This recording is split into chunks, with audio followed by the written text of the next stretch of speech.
ಸಾಮಾನ್ಯ ಜ್ಞಾನ. ಭಾರತ ರತ್ನದ ನಂತರದ ಎರಡನೇ ಅತ್ಯುನ್ನತ ನಾಗರಿಕ ಪ್ರಶಸ್ತಿ ಯಾವುದು?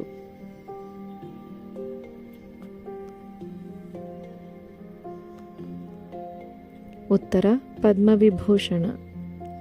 ವಿಶ್ವ ಹುಲಿ ಸಂರಕ್ಷಣಾ ದಿನ ಎಂದು ಆಚರಿಸುತ್ತಾರೆ?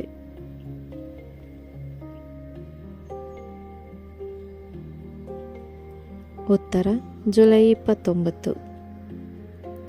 ಅಘನಾಶಿನಿ ನದಿ ಮುಖಜ ಭೂಮಿ ಯಾವ ರಾಜ್ಯದಲ್ಲಿದೆ?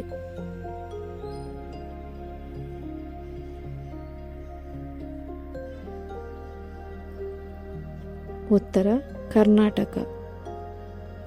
ದೇಶದ ಅತಿ ಉದ್ದವಾದ ಸಮುದ್ರ ಸೇತುವೆ ಯಾವುದು?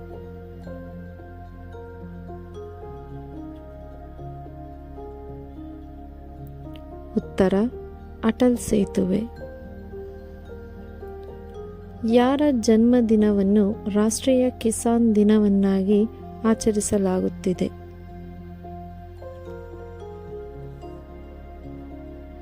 ಉತ್ತರ Chaudhary Charan Singh. Please like, comment, share, subscribe our channel.